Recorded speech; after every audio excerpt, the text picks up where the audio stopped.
I'm here with Tony Saldanha. Did I pronounce your last name correctly? Saldanha works, yes. Great, great. Well, thank you very much for your time. I guess before we get started, if you could give us a little bit about just briefly your background and maybe some of what you're doing now. I think you have some interesting new ventures that you're working on. Absolutely. Well, happy to do that, Loren. So, Tony Saldanha, I've had the privilege of working at Procter Gamble for 27 years, where I was vice president within their global IT and global business services organization. I ran IT and GBS in every region of the world for Procter Gamble, and that's a pretty global setup. It's about $2.5 billion, and about in total 35 years in the industry, mostly in the IT and shared services space. I left Procter & Gamble about 2 years ago, and I now run two companies that I've started. One is Transformant, which provides digital strategy and shared services consulting for around 20 of the Fortune 100 companies. And then a new venture recently called Inixia, which is basically the industry certification organization for shared services professionals. So that's a little bit about myself. Great, great. I appreciate it. It really sounds like you've got a good mix there of the entrepreneurial as well as the mega enterprise background. So you've seen it from all sides, I would imagine. Then, Yeah, it comes with the territory. right, right. Now, what I wanted to talk to you about today is one of the things that I've seen as an analyst is I've seen a lot of companies at different stages of maturity in their digital transformation journey. We have some companies that are very mature, some companies that are digital native, and really either if they weren't born with that digital DNA, they have done a very good job of adapting and keeping their technological debt low. On the other hand, we have companies that are in the process of updating, of redesigning, of re-architecturing their IT and their information and communications infrastructure. But then we get hit by this pandemic, this COVID-19, COVID-2 coronavirus pandemic, and it's really caught it's caught everybody blindsided. But it's been fascinating. Maybe that's not the right word in kind of a terrible way, to see how companies have had to scramble, and it's exposed a lot of weaknesses in different areas, and it's shown how some companies have been a lot more resilient in adapting than other companies. I had a call this morning with a company that actually, and it's amazing because it's actually a web company. Their business model is built around the web, but they're stuck with the premises-based PBX, and everybody had to go work from home, and now they're scrambling to figure out how to move to a cloud-based PBX, and there's a case that's as simple as that. But then we look at with banking, we look at where people are being, there are already been some banks that are better at digital than others. You even have an issue. I'm talking to you down here from Colombia, where you do have digitally enabled banks and digital consumers, but then you also have a large part of the population that, even though the technology is there, they would just they were used to going to the bank every day. And now they're being forced to learn how to use apps and things like that, people who didn't want to do that before. So what I wanted to ask you is do you see a difference? I guess to lead off, is there a difference in what you see as far as where these companies are in their maturity? Is the difference along if the companies are large or small? Is it based on their geography, where some areas are more advanced than others? Or maybe it's an industry sector where we might see consumer packaged goods are leading or trailing heavy manufacturing, for example. What have been your observations? Um, uh, I actually find that there is very little to differentiate by size. So, there are small companies that are still very manual in their operations, and there are large companies that are also very manual in their operations. And I think a lot of that has to do with business model rather than size. There is some differentiation by industry, but unfortunately only in the sense that it is the industries that are already disrupted that are scrambling to catch up with digital. So for instance, clearly you see a lot more usage of digital in the media and entertainment business. You see some of it in the banking business. But it's still a little concerning to me that the rest of the industry, so pharmaceuticals, CPG, much of manufacturing, so on and so forth, you still don't see as much differentiation between those companies and the rest of the world. So here's what I believe, Loren. I think this is a very, very typical note in across industrial revolutions, right? I like history, so I've gone back and studied the first, second, and third industrial revolution. The one driven by steam power, electricity, and then of course through the internet. The fourth industrial revolution, which is where we're at.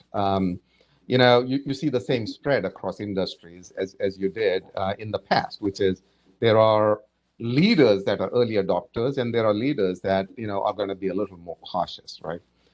And that's natural. What COVID-19 has done is it has exposed the ones that are early adopters from the ones that are the middle of the road, right?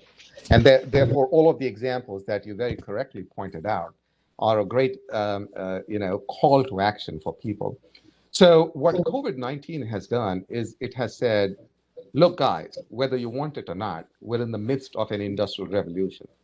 No amount of, let's slowly, continuously improve our operations is going to get you to the point that you need to be to survive and thrive in an industrial revolution. The example I keep giving people is that, no amount of continuous improvement, slow improvement of your product and your business model in the horse carriage business would have gotten you to the internal combustion engine and the automobile in the second industrial revolution, right? And so I think what we all need to do, regardless of whether we work in large companies or medium or small, is ask ourselves a question, which is, are we sufficiently equipped to transform ourselves in the face of an industrial revolution? Right. I think that's interesting, and it makes sense. And I like that example because it requires a whole different mindset, and sometimes that means different people.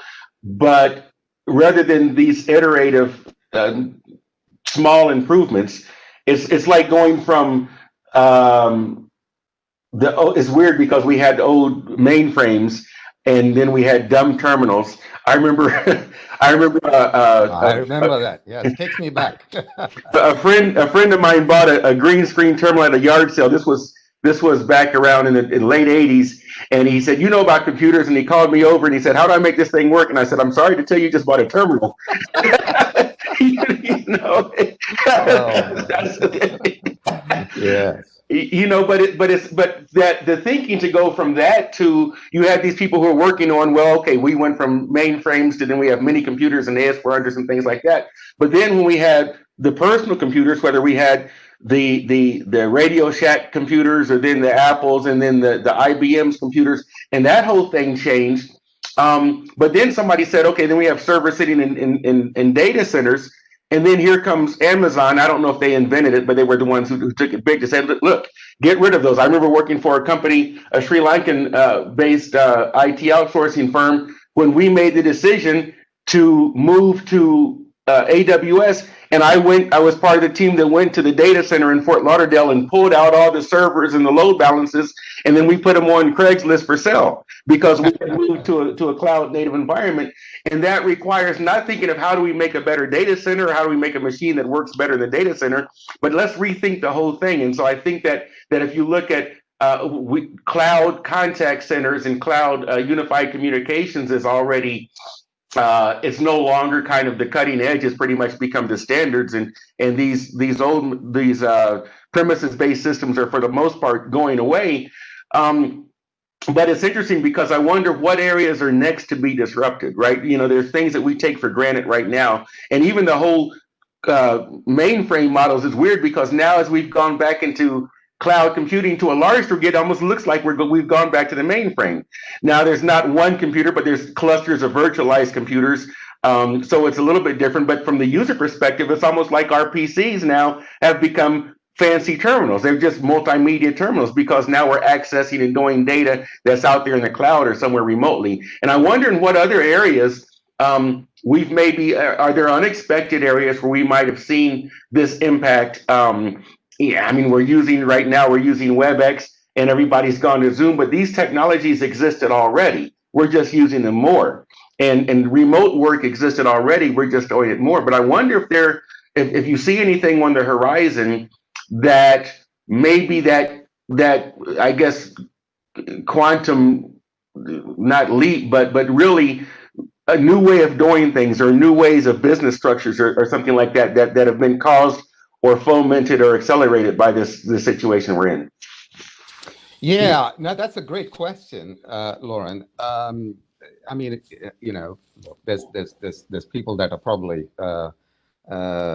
paid to do crystal ball gazing and definitely smarter than I am.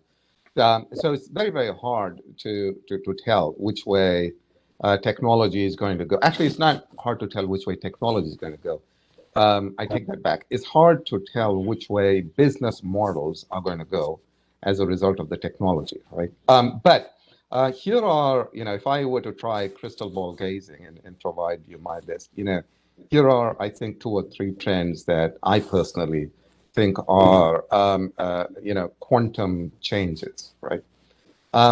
Firstly, I do think that the trend that you're describing, which is, more distributed computing devices, whether it's, down to our individual smartphones or even, edge-based computing, where, there are going to be, quite literally hundreds of computers, even in our car, that make it self-driving. I think, that's here to stay, right? So there's no doubt about edge computing, right? And I think what that's going to drive is essentially a revolution in the manufacturing sector that is almost there, and it is ready to take off. I think, we're all very, very interested in, how does the Internet of Things change manufacturing. I think we're, not looking as closely to how, you go from dumb Internet of Things to essentially, network of computers that drive manufacturing. So I think that's one. The other thing that I strongly believe is going to change faster than we think is the services industry, thanks to artificial intelligence. Look, we have the ability to not just predict demand in whether it is in CPG or even in coffee industries or whatever it is, but we have the ability to do that and to essentially use artificial intelligence to make calls on where the next demand is going to be. But it's not going to stop with demand. I think what that drives is then warehousing and transportation and so on and so forth. So, for example, Amazon.com has essentially filed some patents about not just predicting demand, but essentially bringing the product within a 1-hour delivery radius to people in anticipation of them placing orders on Amazon.com, right? So it's like, we know Tony is going to order coffee sometime in the next month. So we're going to move, his favorite blend of coffee closer to his house, right? So, that type of change in the industry is absolutely remarkable. And then the third thing that I think is again, poised for explosion is use cases within blockchain. Now, I think we're all very interested in, what blockchain can do in manufacturing and finance and stuff like that. The finance industry is really financing the boom in that area. But I think the bigger opportunity is honestly in government, the ability for, developing countries to empower, citizens in villages and underprivileged areas to create ecosystems of manufacturing. So, for example, put a small little solar panel on your roof and sell the industry. I mean, sell the electricity in a network, or for farmers to benefit from this, or to eliminate corruption of middlemen in any developing country government system. I think these are all possibilities that are going to likely catch a lot of people by surprise. I think about what you said when it comes to the solar panels, and my grandfather's from a small island in the Bahamas, and the Bahamas is not a poor country, but he was from a very remote island where there's only 500 people, and it was very expensive to provide electricity and connectivity there. I think they have fiber to the island now, but still, just that isolation limits the kinds of opportunities. Or I'm talking to you today from down here in Colombia, and there are still cities that you cannot get to. There are no roads. You have to get to them either by boat or fly in. Right. The same case in neighboring Brazil, for example. And so where power becomes one issue, but then yesterday I was really intrigued by what some companies are doing with 5G. And now there are regulatory hurdles when it comes to things like spectrum, but you can basically create microcells, and it's not, I used to be a ham radio operator, and we could go and just build our own transmitter or build our own receiver. I was a kid, you go get parts. Today everything is wave soldered, and the micro circuit boards, you can't really wire them together like you used to. But the point is that you could go out there and build yourself a working micro cell network and put up an antenna, and you've got a laptop, and there's nothing exotic that you need. You can buy SIM cards and you just program them with your serial numbers. But what happens is that you can go into these areas, because what we have in a lot of developing countries is a big divide in accessibility. Where I am right now, I have fiber optic connectivity, but you can go 100 miles from here and there's no internet connectivity whatsoever. And the people who live out there are going to miss out on that opportunity. And you have a vast difference between what you might get in say in the big cities and then out in areas. And so I think that some of the technology that's out there where you can go and provide, whether it's micro power, even things like putting up a wind turbine that might power a coastal community, or then providing that micro connectivity, where then you're able to then give internet access to these remote communities. And so people are not left out and left behind, is one that I think that this pandemic has shown with the rush to remote work. Now, there are areas, not just individuals that are left out, but areas, because if now we can work remotely, the decision becomes, where do I move or where do I go? What are my connectivity options? I checked to make sure what the connectivity was before moving to where I live now. And so there are areas, even in the US, I'm amazed at how at the poor connectivity. I mean, there's some connectivity, but the poor connectivity that people have in certain areas and certain regions, and you can't, money, no object, you just can't buy residential service faster than a certain amount in many places. And so I think that this move to telework, which in a lot of cases we see as permanent. We had a traditional office, we gave it up and went to complete telework. I think Google and Twitter and these companies are saying, no, everybody can work from home. And so I think that that's one area. Now, I wonder how that would affect things like shared services, because traditionally we go into an area, we go to Costa Rica, or we go into India, or we go into Ukraine or somewhere, we have the big shared services facility with thousands of people in there.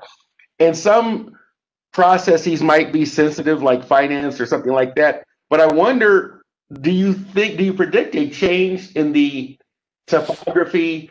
Are the shared services centers still going to be these traditional complexes with thousands of people working there, or will those workers be able to work remotely as well? Oh, those workers are already working remotely. So that's one of the fascinating thing about shared services. It's a little bit of a language issue, like digital transformation. And what I mean by that is, when you talk to different people coming from different eras on digital transformation, um, I've talked to some people that say, "Oh, this is old stuff." I used to have a digital watch in the 1970s. What are you talking about, digital transformation? Um, but I mean, you and I know better. So I think there's something similar around shared services, which is the original shared services industry was really created for labor arbitrage. So, take a piece of work, if it's really nicely structured, send it to some low-cost country and get it done for a lower wage, right? Um, but a little bit like digital, I mean, the rise of capabilities in that space has been remarkable, and today it is now becoming one of the most reliable engines for digital transformation, quite literally to change business models for large companies. So, for example, actually, let me share with you, what some of these shared services organizations are able to do. They're essentially becoming the digital innovation grounds on many of these transformation ideas for the larger companies, because many of these are situated in geographies and employ people that come from a really different profile with not some of the baggage of risk awareness and change and stuff like that. They're all able to innovate. They also have data for many of these large companies because when you run a shared service center for finance, you have the finance data, and so you're able to apply tools like AI and stuff like that to that.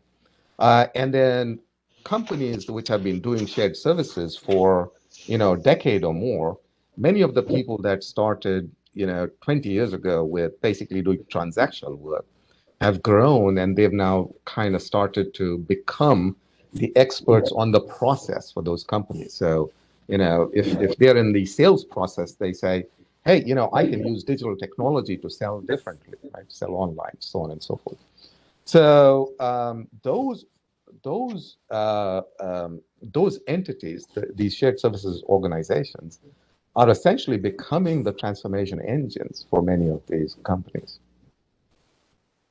That's fascinating. Yeah, I wonder. One of the things I'm trying to get my head around, and I'm sure that I know some companies are already doing it, but companies. There was a time when there was back office, and then we had the rise of shared services. A little bit later, maybe then the rise of BPO, having companies perform these things. Of course, that always existed in some form or another, but now we have the shared services center. I wonder if that might go away because, like you said, you have people that are experts in certain functions, and so why not? I'm the global process owner for a certain function, and I have a team, but my team is not a question anymore of is my team in Cincinnati or in San Jose. I'm going to go down to Tampa, and I've got my operations down there in Tampa, but I have that team of thousands of people, but they're everywhere. They're either, I have a client right now that's having me do some research because they want to move from one of the large traditional outsourcers, but they want to move to a hub and spoke model where they have these offices that people can come in and use, but they, rather than these big offices with thousands of people in there, no, it's almost like their own private WeWork, right? And so it's like you can go into the office, or maybe you can work from home, and based on whatever your situation is, or maybe you work hundreds of miles away. Or now we talk about labor arbitrage, but now I can hire somebody in South Africa, in Trinidad, in Colombia, in Canada, and they're all part of the same team. You have time differences, and like people, thousands of people in the Philippines that work the midnight shift, India as well, because they're used to that, or because they're serving clients in the U.S. or Europe. But I think that I wonder if it's conceivable that I know Citibank, I think, has or Bank of America has, like in Tampa, they have something like 7,000 employees. Do you need to keep that real estate? Those people, they're not handling money there. Those people can probably do that work from home or from their beach cottage in Jamaica or something like that. And I wonder if we'll see in large companies, we'll see that go away.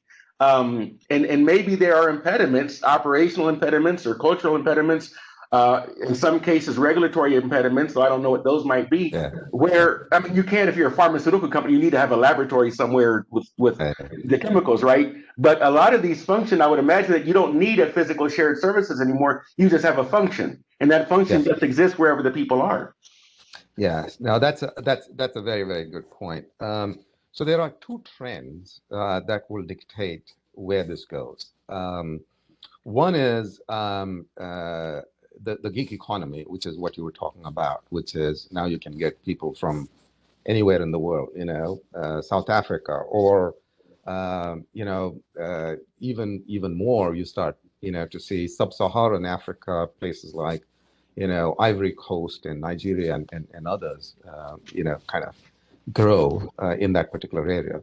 And then the second point you made is, which is very, very valid, is that, the work from home, even within these large shared service centers. So let me start to take the first one, which is the gig economy. Again, there is no doubt that, the gig economy is going to play a big role in the workforce of the future. Whether large companies, and I'm going to distinguish large and medium companies from smaller companies, whether or not large and medium companies make the gig economy folks, most of their labor force is still up in the air. I'm not sure. I think it's one thing if you're in a service industry, like Grubhub or Uber, Mm-hmm. whatever it is. And even there, you're now starting to see regulations say, oh, no, be careful. You have to consider these people to be your employees. So I'm not, that may happen, that those become a large percentage of the workforce of a company in certain industries. But I think, it's growing and it's going to become a bigger percentage of employees, probably not the majority, I think, for most industries. The second issue, which is then when you have, let's say, like many of the banks, Bank of America, Citibank, others, when they have like 10, 20, 30,000 people in places like India, in shared Mm-hmm. service centers, do you need that real estate? Should those people work from home?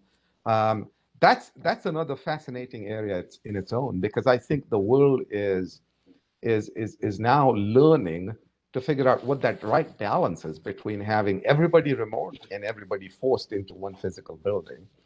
My Mm-hmm. prediction there is that what they will figure out is that, you know, the design of everybody's got to have a desk in the office is outdated, right? Right. That there are more people that can work from home than managers ever allowed them to, right? Um, Whether that's 100% everybody work from home, I think is again a totally different question. I think there are experiments that were done previously that prove that that's another extreme. You can't do that because Mm-hmm. people actually need that interaction, and there are certain tasks that are better done face to face. So I suspect it's going to be less real estate than we have in many of these areas. I suspect it's going to be more freedom to choose your hours and work from home. I'm not certain that's going to be 100%, but I think that's a totally different trend as well. You said something interesting there, and there are some limitations. I think of one client, and they have big operations in the Philippines. And when they got hit recently by that hurricane, they got a lot of bad press because they had employees who were staying and sleeping overnight in the offices. But the press, the media twisted what was really going on. Those employees wanted to stay in the offices because their Exactly. homes, like there was no power in the, Yes. or it was destroyed, or I don't think they were destroyed necessarily, but they had no power or water or electricity or anything like that at their homes. And they opened up the offices and said, well, you can stay here if you, they weren't making them do it. They were providing kind of Yes. refuge for the employees, and they rented out a block of hotel rooms and said, okay, everybody can go get a shower and that kind of thing like that. And another thing that if you look at a lot of places, it's interesting because here in Colombia and a lot of Latin America, and I would imagine actually probably most of the world, the US is and Canada are sort of exceptions in that we tend to have a lot of freestanding homes. But down here, one, they put them closer together. And two, they're not as well insulated because they don't have to be, because it doesn't get really cold. And so what happens is that you have some people that simply have too noisy of an environment. Yes. The population density, the household density tends to be higher. That's to say you have more people living in a house. You know, in the States, all right, I'm 20 years old, I'm going to go off and get my own apartment. You know, in most of the world, people don't move out until they get married. And in a lot of the world, they just, you have, you know, and so you have a lot of cases where I've seen down here, for example, people, even if they could work from home, they don't want to.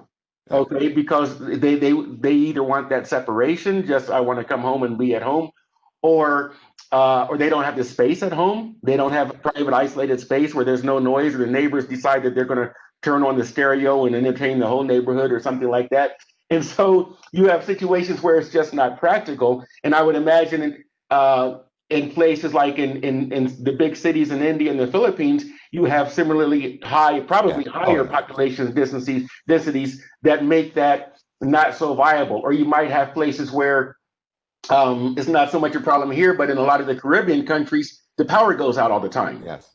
And so you have all of these factors that just don't make it practicable. But even you also said something, and I think that we look at the gig economy, which is certainly one part of this, but even we're seeing now a lot of companies that have their full employees, but they're just always remote. They're just 100% remote. Yes. And they're our team. We went to everybody's remote, but they're still employees of the company. They're still full team members. Sometimes, though, you do reach out for good people. Yeah. But I think that's interesting. Is there anything? I mean, we've covered so much. I think that we probably want to leave more so that we can come back on again. But I think we've had a very insightful discussion, and I appreciate you sharing your experience and insights with us. For the Digital Enterprise Network and Institute and Outsourcing Institute, of course, outsourcing.com, as well as IRPA AI, the Institute for Robotics Process Automation. So, Tony Saldanha, I appreciate your time. Looking forward to connecting again. We'll be sure to get your website of the links of your consultancies, your company, so that we can include that in the video notes. So, thank you so much for your time, and let's connect again soon. Oh, you got it. My pleasure, Loren. Thank you very much for having me. Okay, goodbye. Bye-bye.